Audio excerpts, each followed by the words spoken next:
갑인사양처 세란식 충신 질풍지경추. 가정이 어려울 때 좋은 아내가 생각나고 세상이 어지러울 때 충직한 신하가 생각나고 세찬 바람이 불 때 어떤 풀이 고든 풀인지 알게 된다. 한국 야구사에서 1984년도 한국 시리즈는 불멸의 명승부로 회자됩니다. 이 승부의 중심에 고 최동원 투수가 있죠. 일찌감치 한국 시리즈 진출을 확정지은 팀은 삼성 라이온즈였습니다. 삼성은 강팀 오비 베어스를 피하기 위해서 저주기 게임을 했다고 하는 의혹을 받았죠. 그래서 그들이 고른 팀은 약체 롯데 자이언츠였습니다. 부산을 연고지로 하는 팀이었죠. 이렇게 맞붙은 7전 4선승제 게임에서 최동원 투수는 5번 등판했습니다. 승부는 6차전까지 3대3으로 팽팽했습니다. 마지막 7차전에서 최동원은 완투승을 거두면서 팀을 승리로 이끌었는데 1차전 완봉승, 3차전 완투승, 5차전 완투패, 6차전 5회 등판에서 9원승, 7차전 완투승. 그는 42이닝을 던지면서 혼자서 4승을 따내는 전무후무한 기록을 세웠죠. 요즘 같았으면 투수 혹사 논란이 있었을 텐데 그러나 그때 그 시절에 그런 거 없었습니다. 전쟁 같은 게임이었죠. 프로야구 경기에서 투수가 실전에서 100개 넘는 공을 던지게 되면 감독은 투수를 교체할 생각을 합니다. 어깨 근육에 젖산이 축적되어서 피로해지기 때문인데 이것이 글리코겐으로 재합성되어서 회복이 되기까지는 최소 이틀의 시간이 필요합니다. 그 전에 투구를 하게 되면 상당한 어깨 통증이 유발되기도 하는데 무리해서 계속 던지면 심각한 부상을 입을 수도 있죠. 이틀 후에 회복된다고 하는 것도 구위가 회복된다고 하는 의미가 아니고 단지 어깨 피로로부터 회복된다고 하는 말이라고 합니다. 최동원 투수는 당시에 과학과 상식이 말하는 그 투구를 벗어나 있었습니다. 믿을 것이라고는 투수밖에 없었던 팀이었죠. 견제구 같은 건 없었습니다. 오직 3구, 3진으로 승부했던 최동원은 몸이 부서져라 던지고도 MVP를 타지 못했습니다. 지금도 고 최동원 투수는 부산 팬들의 가슴속에 전설로 남아있는데 이 게임 다음날 부산의 어느 고등학교 3학년 교실에서 담임선생님이 학생들에게 이렇게 말했다고 그래요. 니들 어제 최동원이 공 뿌리는 거 봤나? 이 일이 남자대. 아버지 병환으로 누워 계시고 어머니 장에 나물 팔러 가시고 중학교 초등학교 다니는 동생들 줄줄이 달린 망해가는 집안의 장남 장녀 든든한 오빠 든든한 누나가 있습니다. 자기도 고등학교에서 소풍 가는 날인데 어머니 대신해서 아버지 챙기고 동생들 학교 등교시킨 후 자기 손으로 소풍 도시락 싸들고 가는 그런 오빠 그런 언니들. 가혹한 현실 속에서 엄살 떨지 않고 마운드 위에 굳게 서서 어깨가 부서져라 공을 뿌려대는 그런 사람들. 힘들고 어려워도 도망가지 않고 자기의 자리를 지키고 견디고 삶을 살아내는 그런 망해가는 집안의 든든한 맏형 같은 사람들. 이기든 지든 끝까지 던지는 완투하는 사람. 바로 그런 사람이 남자대이. 믿음이 조롱받는 세상에서 세상이 감당할 수 없는 믿음이 다른 차원의 클래스를 보여주는 열처리 된 그런 성도들이 있습니다. 정말이지 남자는 그래야 하고 정말이지 성도는 그래야 합니다. 폐역한 세상 가운데에서 이 세상을 몸이 부서져라 살아냈던 하나님의 자존심을 거셨던 천연기념물 성도들이 있죠. 에스겔 14장 14절에 보면 비록 노아, 다니엘, 욥 이 세 사람이 거기 있을지라도 그들은 자기의 공의로 자기의 생명만 던지리라. 나 주 여호와의 말이니라. 에스겔 14장에는 이 세 사람이 거기 있을지라도 이게 4번이나 등장을 하는데 노아, 다니엘, 욥. 저는 지난 시간에 다니엘과 욥을 말씀했고 그리고 오늘 노아를 이야기해야 되겠다. 그래서 제가 제목을 바꿨습니다. 그래서 2부의 말씀을 1부에 했고 노아를 다루겠다 그런 생각을 했습니다. 오늘날 자기 자신밖에 구원하지 못할 거라. 그때 그 시절 거기 있었던 영웅을 그리워하는 것은 인간만이 아니라 하나님도 그러하십니다. 현재 그렇게 하나님이 자랑스러워하시는 종들을 찾아볼 수 없기 때문에 세상이라고 하는 마운드에 서서 봐라 내 백성은 이렇게 산다. 세상을 정죄하고 하나님의 의에 수사를 받는 그런 영적인 엘리트들 그들 가운데 오늘 노아를 여러분들과 살펴보려고 해요. 저는 어렸을 때 노아 얘기가 꽤 낭만적인 스토리라고 생각했습니다. 어린이 성경 표지 모델은 영락없이 노아 할아버지, 리틀 타이스 장난감에 수염이 길게 난 할아버지, 큰 배 안에 예쁜 동물들 무지개. 노아 얘기는 교학교의 설교 단골 소재죠. 노아 관련 노래도 있습니다. 나는 구원 방주 올라타고서 하늘 날아가지요. 험한 시험 물결 달려들어도 전혀 겁내지 않죠. 뱃삭 필요 없어요. 주님 선장 대신이 나는 염려 없어요. 나는 구원 방주 올라타고서 하늘 날아가지요. 이 노래 아시는 분들 아멘. 성장하면서 생각이 완전히 바뀌었습니다. 구원 방주 올라탄다고 하는 것이 생각보다 어려워요. 험한 시험 물결 달려들어도 겁내지 않는다는 게 생각처럼 쉽지 않다는 걸 살아보면서 깨닫게 됩니다. 선장 되신 주님께 염려 맡기는 거 쉽습니까? 히브리서 11장 7절에 보면 노아의 삶에 대해서 어떻게 평가를 하느냐, 믿음으로 노아는 아직 보이지 않는 일에 경고하심을 받아 경외함으로 방주를 준비하여 그 집을 구원하였으니 이로 말미암아 세상을 정죄하고 믿음을 따르는 의의 상속자가 되었느니라. 노아에 대해서 세 가지로 말하는데, 첫 번째는 노아는 보이지 않는 일에 경고를 받는 사람이었다. 두 번째, 하나님을 경외함으로 방주, 배를 만드는 사람이었다. 세 번째로, 그는 자기 집을 구원했던 사람이다. 이 세 가지. 노아는 진실로 대단한 종이었는데 보이지 않는 일에 경고하심을 받는다는 거, 이게 굉장히 어려운 일이거든요. 보이는 경고를 받고도 정신 못 차리고 살아가는 사람들이 얼마나 많습니까? 보이지 않는 경고란 홍수 심판을 말하는 건데, 노아는 홍수 경험을 해보지 않은 사람이거든요. 하나님이 하시는 말씀이 상상되지 않았을 겁니다. 눈에 보이지도 않고 경험해 보지도 못한 그런 경고를 경고로 받아들일 수 있었던 사람. 노아는 홍수 경고를 그대로 믿었어요. 하나님의 말씀이 내 생각보다 중요하다고 생각하는 그런 사람이었기 때문입니다. 믿음 없는 세상은 이런 사람들을 이해하지 못하죠. 보이지 않는 일에 경고하심을 받았던 당대의 완전한 한 사람이 바로 노아였습니다. 하나님은 노아에게 배를 만들라고 지시하셨어요. 노아가 하나님이 밑도 끝도 없이 설명도 없이 그냥 내가 이 세상을 물로 쓸어버릴 텐데 너는 배를 만들고 그 배에 타라 지시하시면서 불러주시는데, 이게 달랑 세 구절이에요. 노아가 들으면서 어떤 생각을 했을지가 궁금해졌습니다. 너는 고페르나무로 너를 위하여 방주를 만들되 그 안에 칸들을 막고 역청을 그 안팎에 치가라.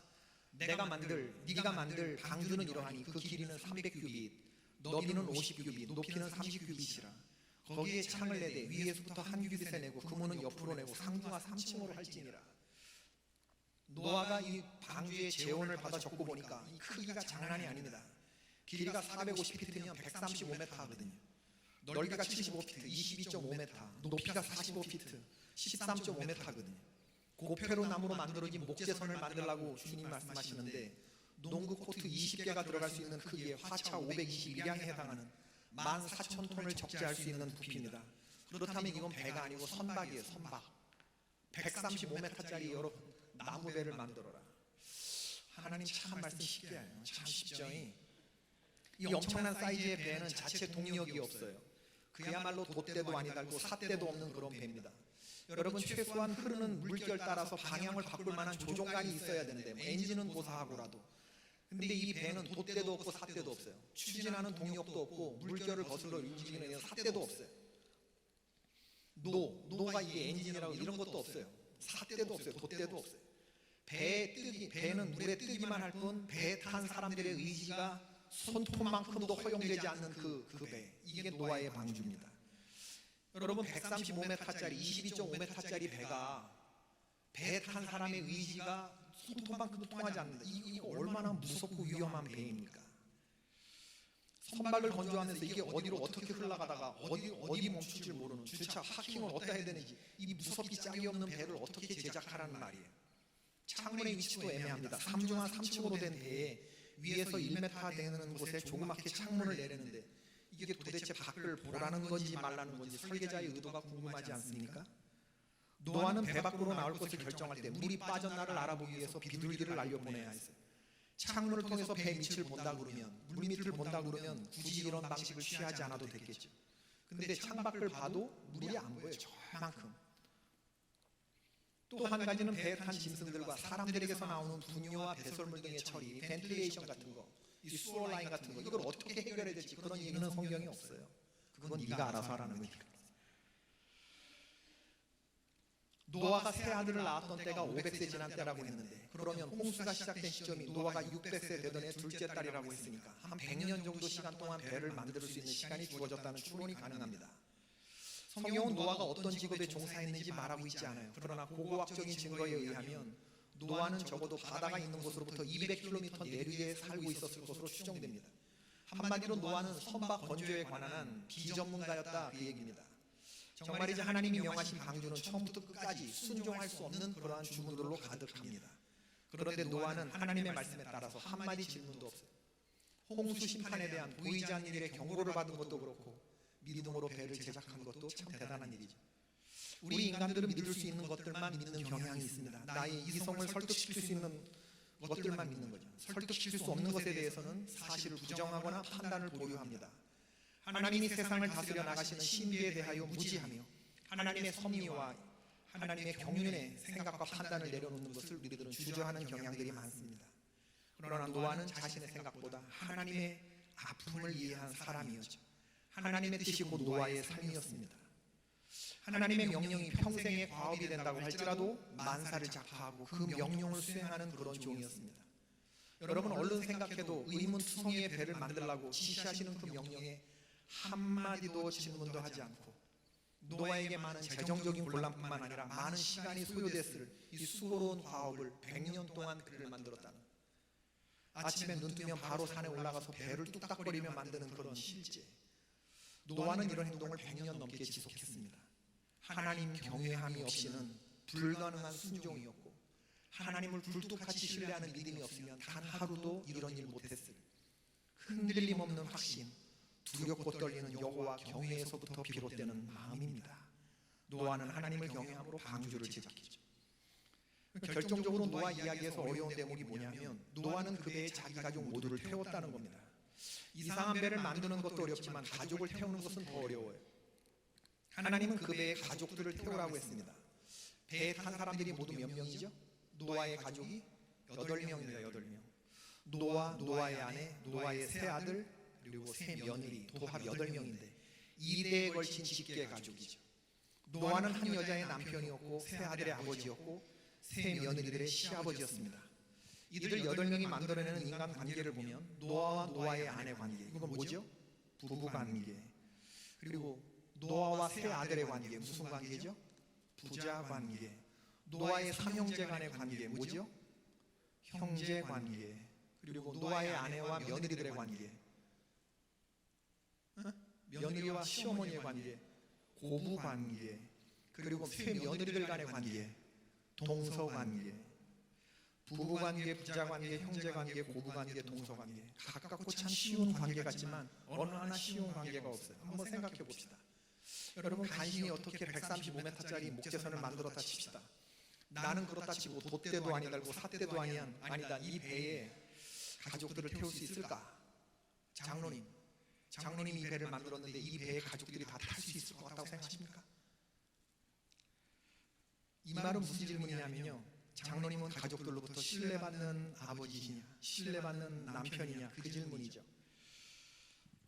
노아가 대단하다고 하는 것은 가족들로부터 신뢰를 받았다는 거예요. 제가 묻노니 남편이 지옥 간다면 거기까지 따라가겠다 하는 아내들 한번 손 들어보세요. 웃지 말고. 하나도 없어요? 누리들은 교회는? 사모님도 없어요? 아내가 지옥 간다면 나는 지옥까지 따라가리라. 남편들 손 들어보세요. 하나, 둘, 셋, 넷. 할렐루야. 4명이나 손 들었네.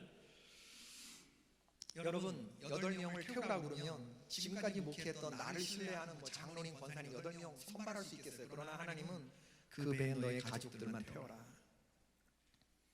한 인터넷 포털 사이트에 상담실에 중학생 글 하나가 올라왔어요. 아버지가 술을 드시고 집에 들어와서 엄마와 나를 때리는데, 이게 중학생이란 말이에요. 어떻게 하면 좋으냐 이러면서 님들의 의견을 듣고 싶다. 중학생이 자기 또래들에게 홈페이지에 올린 거예요, 이 인터넷에. 그랬더니 같은 중학생 또래들이 대답을 줄줄이 했습니다. 님이 남자인지 여자인지 모르지만 남자라면 아버지와 맞짱 한번 드십시오. 제가 아는 남자도 아버지한테 엄마 한 번만 더 때리면 죽여버리겠다고 했더니 그 뒤로는 술 안 마신답니다. 이 방법이 최고입니다. 어떤 친구는 이런 리플을 달았어요. 아빠 엄마가 싸울 것 같은 날을 대비해서 약국에서 소화제랑 비타민제를 잔뜩 사둡니다. 그리고 싸움이 시작되면 비명을 지르세요. 부모님들이 들어오면 약병을 손에 쥐고 누워 계세요. 무슨 일이냐고 물으시면 대답하세요. 몰라, 아무거나 먹었어. 아이들은 다 합니다. 그리고 더 합니다. 가정의 붕괴는 부부관계에서부터 시작되죠. 오늘날 부부관계 붕괴는 생각보다 심각합니다. 한국은 미국과 스웨덴에 이어서 이혼율 3위의 국가입니다. 세상 중에 한 쌍이 이혼한다는 거, 이거 벌써 20년 전 얘기입니다. 세상은 또 달라졌습니다. 이제 결혼하는 두 쌍 가운데 한 쌍이 이혼합니다. 초혼의 50%, 재혼의 75%가 이혼으로 끝납니다. 결혼이 신성한 예식이라고 생각하는 사람들은 목사님들 외에는 없어요. 목사님 모시고 하나님과 여러 증인들 앞에서 기쁠 때나 슬플 때나 건강할 때나 병들었을 때나 부유할 때나 가난할 때나 죽음이 우리를 갈라놓을 때까지 이 사람을 나의 남편과 혹은 아내로 맞아 하나님 앞에서 엄숙히 서약합니다. 이렇게 말하는 사람 이거 점점 없어지고 있습니다. 오늘날 한국은요 줄에 없는 결혼이 유행인 거 아세요? 목사님? 그런 부담스러운 분을 왜 모셔? 죽음이 우리를 나눌 때까지 그런 얘기를 어떻게 해? 살다가 안 맞으면 헤어지고 틀리면 갈라서는 겁니다. 배우자의 불륜도 심각하죠. 한 조사에 의하면 유부녀의 15%, 이게 한국의 통계입니다. 2015년 남편의 상대와 바람을 피운다고 했어요. 유부녀의 15%, 6.7명 중 1명인 경우. 유부남의 경우는 얼마일까요? 25%, 4명 중 1명이 불륜 관계에 있다. 불륜의 관계는 있지만 들키지만 않는다면 불륜을 경험해 볼 수도 있겠다라고 대답한 여성은 몇 퍼센트일까? 68%. 10명 중에 거의 7명의 여자가 남편에게 들키지만 않으면 한번 애인을 도는 것도 뭐 괜찮겠다 뭐 이렇게 대답했다는 거예요. 부부관계 위험하고 얼마나 아슬아슬한 관계인지 몰라요. 부자관계, 아버지와 아들의 관계는 딱 두 가지입니다. 아버지를 존경하거나 아니면 증오하거나. 모녀관계도 그러하죠. 어머니와 딸의 관계, 멀리서 생각하면 눈물 나고 가까이 있으면 화가 나는 관계. 아버지를 증오하는 아들들이 참 많이 있습니다. 무능한 가장이 휘둘러대는 이 광포한 폭력에 얼마나 많은 자녀들이 상처를 입고 살아가는지 몰라요. 때로는 숨죽이고 때로는 같이 맞서고 아슬아슬하게 살다가 사랑을 많이 받아야 하는 자녀들이 부모로부터 이 사랑을 받는 것에 실패해서 사회생활에 자신감 없이 살아가는 의기소침하고 낙심하고 이런 낙오하는 자녀들이 얼마나 많은지 몰라요. 열심히 온 가족이 교회 다니는 가정이 있었습니다. 자식이 온갖 망나니 짓을 하고 다녔죠. 참다 못한 아버지가 야단을 쳤습니다. 그러자 아들이 이렇게 되들었습니다. 아버지 저야말로 성서적인 아들입니다. 성경에 너같이 개망나니로 살라는 말이 어디 나오냐? 아버지가 꾸짖자 아들이 성경책을 딱 요한복음 5장 19절 내가 진실로 너희에게 이르노니 아들이 아버지 하시는 일을 보지 않고는 아무것도 스스로 할 수 없다니 아버지께서 행하시는 그것을 아들도 그와 같이 행하느니라. 형제관계도 쉽지 않은 관계입니다. 여러분 형제관계가 좋아요. 형이 우하면 나는 좌하고 형이 좌하면 나는 우하리라 이렇게 생각하는 형제관계들 참 많아요. 어쩜 그렇게 함대에서 나왔는데 형과 동생이 이렇게 다를까? 성경에 등장하는 인류 최초의 살인은 누가 누굴 죽인 거죠? 형이 동생을 죽인 것입니다. 야곱이 에서와의 관계도 야곱이 도망치지 않았으면 성경에 나오는 형의 손에 죽은 두 번째 인물이 됐겠죠. 부모라고 하는 함대에서 태어났지만 태어나는 순간부터 경쟁은 시작되고 비교가 시작이 됩니다. 잘난 형, 잘난 언니를 둔 까닭에 끝없이 비교당하고 차별받는 동생들이 얼마나 많은지 몰라요. 어렸을 때는 누가 공부 잘하나로 비교당하다가 나이 들어서 장가 들어가고는 그 다음에 누가 잘 사나로 비교당하는 거예요. 아버지 어머니 살아 계실 때나 형제들이 추석 때나 명절 때 만나지 돌아가시면 다시 만날 일이 있겠습니까? 어쩌면 형제는 나와 꼭 닮은 타인인지도 모르겠습니다. 고부관계 길게 설명할 필요가 없습니다. 이 관계는 책에 나오는 관계입니다. 둘 중 누구 하나가 죽어 자빠져야 끝나는 관계. 직접적이지 않으면서 더 직접적이어야 하고 생물학적인 부모 자식 간 관계도 아니면서 더 부모 자식 간의 관계여야 하는 시어머니와 며느리의 관계. 남편만 아니라면 정말 아무것도 아닌 사람들입니다. 시어머니 입장에서 남편, 자기 아들만 아니면 그년입니다. 그년. 두고두고 이 두 여자가 벌이는 신경전이 실로 대단하죠. 실제로 중국에서 일어나는 일이라고 합니다. 시어머니와 며느리가 다투었어요. 다툰 장소가 하필이면 강가였습니다. 성질이 급한 며느리가 이렇게는 못 산다고 강가에 뛰어들었죠. 그러자 며느리보다 더 다혈질인 어머니가 나라고 못 뛰어들 줄 아냐 시어머니가 같이 뛰어들었어요. 같이 죽자고 뛰어든 상황인데 그야말로 나와 어머니가 동시에 물에 빠졌으면 누구부터 구할래? 이런 상황이 된 거예요. 남편은 강으로 뛰어들었어요. 어머니를 건졌습니다. 아내는 강가를 산책 중이던 다른 남성에 의해서 구출됐죠. 결론적으로 둘 다 구출이 되었는데 기자가 물었어요. 왜 어머니를 꺼냈습니까? 남성의 대답은 간단했죠. 어머니가 더 연로하시기 때문입니다. 중국의 많은 사람들이 아직 우리나라에 삼강오륜이 살아있다고 인터넷을 통해서 칭찬이 자자했는데 일주일 뒤에 한 네티즌이 임팩트 있는 리플을 달았습니다. 아내에게 시달린 남편 일주일 뒤 강에서 익사체로 발견. 이게 안 웃긴가요? 굉장히 빵 터졌는데 아내에게 시달린 남편 일주일이 강가에서 익사체로 발견.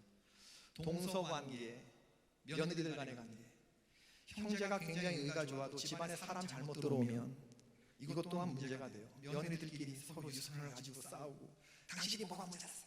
맨날 양보하고 그래. 좀 당신도 좀 챙겨. 만약에 이런 거 들어왔다.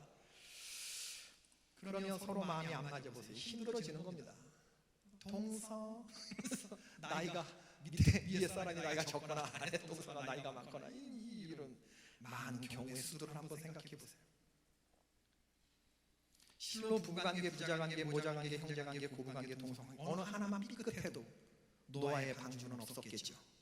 노아가 대단하다고 생각되는 대목이 바로 이 대목입니다. 여러분, 노아는요 하나님이 세상을 싹 쓸어버리고 한 사람을 구하려고 생각을 했을 때 그 마지막 필터링을 통과한 사람이 노아예요. 여러분, 하나님이 자랑한 사람, 이번 집회의 주제, 하나님이 노아, 다니엘, 욥을 자랑했는데 노아가 어떤 사람이었는가를 생각해 보세요. 여러분, 노아 이야기는 우리에게 굉장히 중요한 메시지를 주는데 하나님의 종들이 가장 먼저 신뢰받아야 할 선교 장소는 어디냐, 선교지는 어디냐? 그건 가정입니다. 가정이요. 하나님의 종들은 가정에 목숨을 걸 수 있어야 돼요. 하나님은 이 시대에 노아와 같은 종을 찾으실지도 몰라요. 물심판을 하신 하나님이 이제 불심판을 준비하고 계시는데 이 불심판 때에 세상을 싹 다 불로 쓸어버리려고 할 때 한 가정 생각할 때 누가 노아의 가정처럼 설 것인가? 내 생각보다 주인의 생각을 더 중요하게 생각하는 그런 종, 하나님을 경외함으로 방주를 제작하는 종, 창문을 통해서 현실을 보는 것이 아니라 하나님과 눈맞춤하는 그런 종. 방주 안에서 항해가 1년 넘게 이어졌는데 하나님의 때를 기다릴 줄 아는 그런 종들. 그리고 무엇보다도 가족 모두에게 존경받고 신뢰받는 그런 종들. 목회를 하면서 어떤 사람을 일꾼으로 세워서 사역을 나눌까 끊임없이 고민합니다. 저도 올해 장로님들을 한 5분 정도를 세워야 되겠다 생각하고 기도하고 있는데 제가 생각되는 어떤 사람을 장로로 세워야 될까 물어봤더니 선배님들이 그 자녀한테 물어보라고 그러더라고요. 은밀하게, 야 아무개야, 내가 목사님이 이번 당회 때 네 아버지를 장로님으로 좀 세우려고 그래. 네 생각은 어떠니?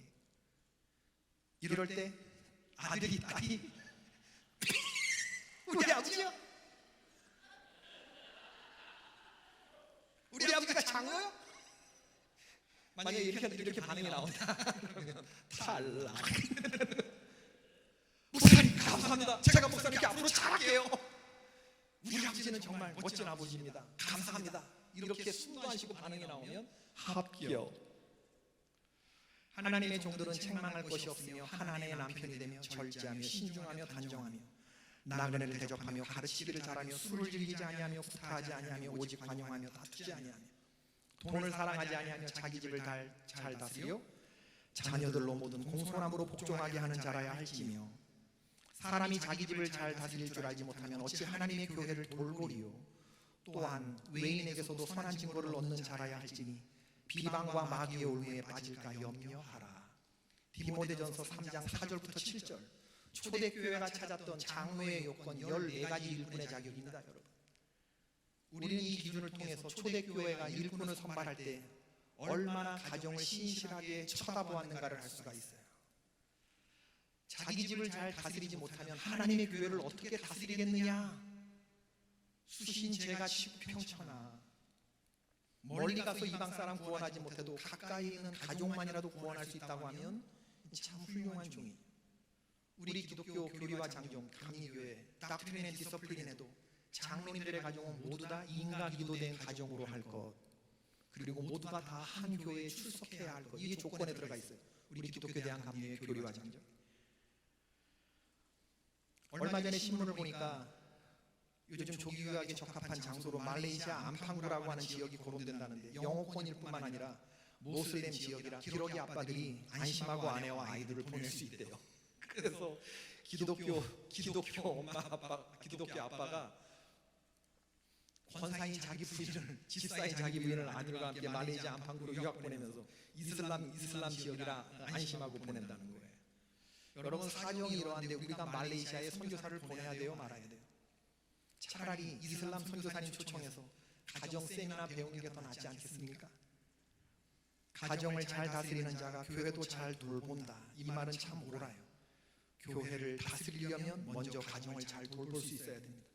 하나님은 세상을 정죄하고 싶으셨어요. 너희들 잘못됐다고, 너희들은 고쳐야 한다고 하나님이 정죄를 하고 싶으셨는데, 잘못됐다고 외치셨을 때 그러면 어떤 사람이 잘된 사람입니까? 라고 하나님이 보여주고 싶은 샘플이 있었어요. 그 샘플이 누구냐? 그게 노아였다는 거예요. 노아를 통해서 세상을 정죄하고, 하나님의 의의 후사는 어떤 사람이 받는다, 이런 사람이 받는다 샘플로 보여주고 싶었던 가정이 노아의 가정. 세상을 향한 하나님의 외침이 된 가정, 바로 그게 노아죠. 노아 did everything. 노아는 모든 것 다 했다는 겁니다. 하나님이 명령한 것을 something 한 거 아니고, 조금 한 거 아니고 everything 다 주. 여러분, 노아의 가족은 하늘에서 샘이 터지고 땅에서 막 물이 솟아오르는, 하늘의 창이 열리고 땅에서 샘이 솟았다고 그랬어요. 물이 어마무시하게 쏟아져 내려 40일 동안을. 사람들은 그 물에 다 빠져 죽었죠. 그런데 물 한 방울도 묻히지 않고 배에 올라갔다가 마른 땅 밟고 올라갔다가 마른 땅 밟고 내려온 가정이 누구네 가정이니? 노아의 가정입니다. 세상 사람들이 전부 다 휩쓸려서 죽어나가빠지는 상황 속에서도 하나님이 지키시는 사람, 물 한 방울도 몸에 묻히지 않았던 사람, 그게 노아의 가정. 구원이라고 하는 게 바로 이런 것입니다. 하나님께로부터 난 자는 다 범죄하지 아니하는 줄 우리가 아노라. 하나님께로부터 나신 자가 그를 지키심에 악한 자가 그를 만지지도 못하느니라. 가정은 세상을 썰어버리고 싶었던 하나님이 미워도 다시 한번 일말의 여망을 주신 최소한의 단위였습니다. 소돔과 고모라의 최후의 날, 아브라함은 10명의 의인이 소돔과 고모라에 있으면 하나님이 멸망하지 않아요. 중보기도에서 하나님의 대답을 받아냈는데, 아브라함 생각에는 소돔과 고모라의 최소한 내 조카 롯의 가족 10명만큼은 의인이라고 생각했기 때문에 그런 기도를 드린 거예요. 그런데 소돔과 고모라의 의인이 몇 명이 있었습니까? 한 명도 없었습니다. 한 명도. 여러분, 하나님은 어떤 하나님이냐면요, 깨어있는 한 사람이 있으면 그 알곡 신자 하나 때문에 가라지를 그냥 주시는 분입니다. 여러분, 롯이 믿음이 온전했습니까? 롯의 사위들은 장인의 말을 농담으로 여겼다 했습니다. 롯의 아내는 돌아봤다가 소금 기둥 됐어요. 롯의 세 딸들은 아버지에게 술을 먹이고 동침해서 아들을 낳았는데, 아버지하고 딸이 자녀를 낳았으면 이게 손주입니까? 아들입니까? 모압과 암몬을 낳았죠. 한마디로 콩가루 집안이었던 콩가루 집안. 소돔과 고모라에 하나님이 기뻐하시는 가정이 단 하나도 없었다고 하는 것은 굉장히 의미심장한 경고예요. 하나님의 종들은 가정을 우선 건강하게 지키는 사람들이 선교 부흥회를 하고 있는데, 여러분, 가정이 얼마나 중요한지 몰라요. 욥기의 마지막 장면에서 하나님은 욥의 가정을 회복시키셔요. 욥의 믿음을 시험하기 위해서 사탄은 욥의 가정을 쳤습니다. 제일 먼저 자녀들을 죽게 하고 아내가 떠나가게 했죠. 그런데 마지막에 하나님은 그의 가정을 다시 회복시켜 주셔요. 어떻게 이런 일이 가능한지 모르겠어요. 사탄이 헤쳐놓은 가정 하나님이 다시 원상복구시켜 놓으십니다. 병 주고 약 주는 거냐, 그런 식으로 성경을 본다면 납득할 수 없을 이야기죠. 가정이 그만큼 소중하기 때문에 하나님이 다시 가정을 원형대로 돌려놓으셨다. 사철의 봄바람 불어있고 하나님 아버지 모, 나만 부르지 말고 좀 마시면 좀 따로 부르세요. 이제 집회 이제 한 번 남았는데 이쯤 되면 좀 협조해 주실 만도 하잖아요. 사철의 봄바람 불어있고 하나님 아버지,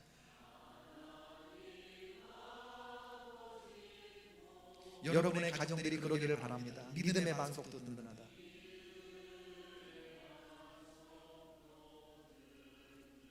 우리 집 즐거운 동산이라. 이 노래는 다 아시네요. 고마워라 임마누엘, 예수만 섬기는 우리 집.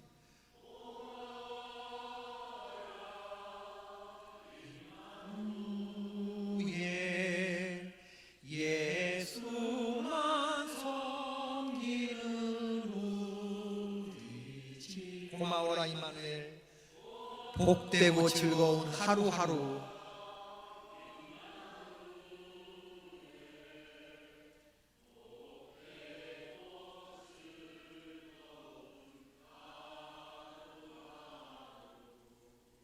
노아의 이야기는 우리에게 중요한 선교지가 어디냐를 말해줘요. 가장 살 떨리는 선교지가 어디냐. 선교는 거창한 것이 아닙니다. 선교는 선교지 식구들에게 우리 가정이 본받고 싶을 만한 가정이라는 것을 보여주는 것이 선교입니다. 선교사의 가정이 행복해 보일 때 그때 전도가 되는 거예요. 선교는 내 믿음이 하나님이 이해할 수 없는 명령을 아멘 하면서 순종하기로 받아들이는 성령 충만한 상태를 유지하는 것, 이게 선교입니다. 가장 살 떨리는 선교지는 내 마음이고요. 우선은 그 다음엔 가정입니다. 가정은 정말 살 떨리는 선교지죠. 내가 하나님 앞에 올바로 서는 것이고, 교회와 성도들이 주변 이웃들로부터 박수 받는 것이고, 내 가족들을 올바로 세우는 것이고, 칭찬 듣는 지역사회에 박수 받는 일, 한국 사람들이 모든 세계 열방 민족들에게 신뢰받는 민족 공동체를 이루는 것, 이게 선교거든요. 대구에 가면 독도 물텀봉 횟집이라고 있는데, 여기 사장이 굉장히 유명해졌는데, 이 조그만 가게가 왜 그랬냐면, 이 팔각 성냥강 값에 주인 이 권사님 네 분, 강유교 권사님 네 분이 쓰신 12행시가 이게 방송을 탔어요. 가지마 세워라 가면 어찌하나. 12자 12행시가 뭐라고요? 가지마 세워라 가면 어찌하나. 가지마 세워라 가면 어찌하나. 여러분이 운을 띄워주셔야 됩니다. 12행시 시작. 가난한 과거가 밑거름 되어 지금도 마음 전부 최선을 다한다. 마음의 진실은 자식의 교육이며 세월이 흐른 뒤에 물려줄 유산이다. 월급 받던 그때는 총각이었고 아이 딸린 지금은 사장이 되어 있네.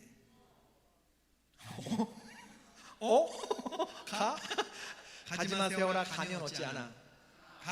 가만히 생각하니 세월이 흘러서 면상에 주름이 가득하구나. 어찌하랴 지금도 가난하지만 찌든 과거 다시 한번 생각하면서 하나님과 사람들 앞에서 나 자신 최선을 다하리. 가난한 과거가 밑거름되어 지금도 마음 전부 최선을 다한다. 마음의 진실은 자식의 교육이며 세월이 흐른 뒤에 물려줄 유산이다. 월급 받던 그때는 총각이었고 아이 딸린 지금은 사장이 되어 있네. 가만히 생각하니 세월이 흘러서 면상에 주름이 가득하구나. 어찌하랴 지금도 가난하지만 찌든 과거 다시 한번 생각하면서 하나님과 사람들 앞에서 나 자신 최선을 다하리. 이 집이 왜 유명해졌냐 하면요, 칭찬합시다 코너에 나왔는데 토요일날 점심에 소년소녀 가장들, 독거노인들, 장애인들이 오면 밥값을 안 받아요. 토요일날 점심에 그걸 칭찬한 거예요, 주인이. 그래서 카메라가 그 집을 취재하려고 갔습니다. 그랬더니 주인 권사님 네 분, 우리 찍지 말라고, 세상에 선행하는 사람들이 다 죽었냐고, 왜 우리를 찍으러 왔냐고 그렇게 한 거거든요.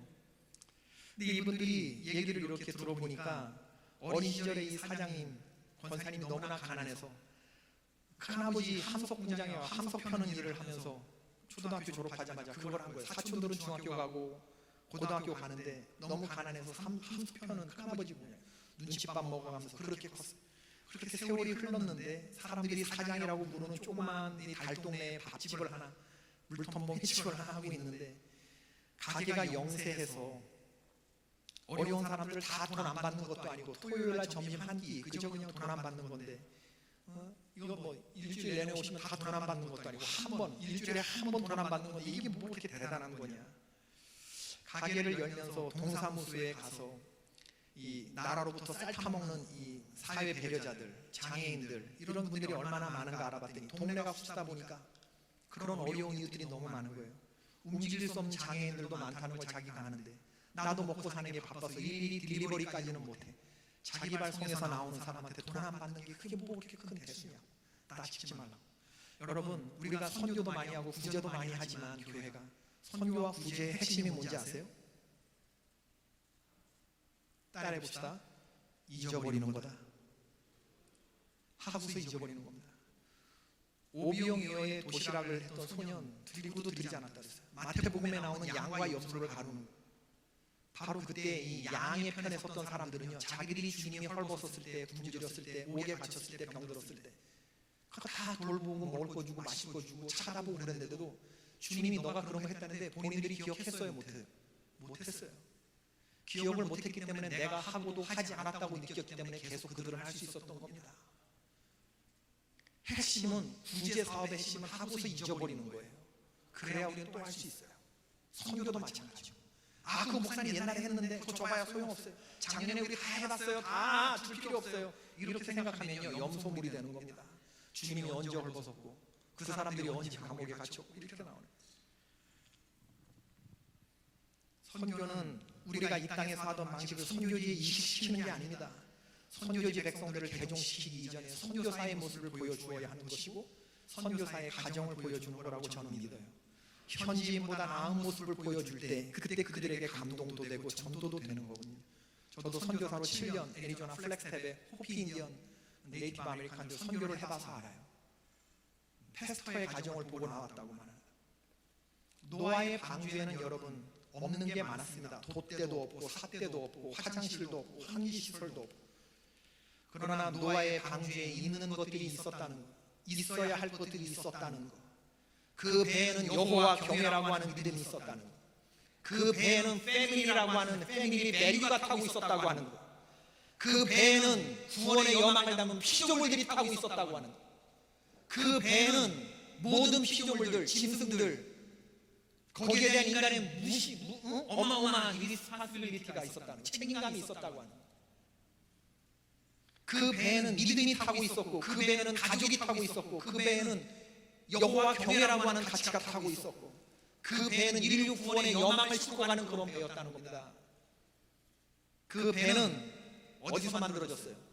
산에서 만들어졌어요. 그 배는 어디다 정박됐어요? 산에다가 정박됐어요.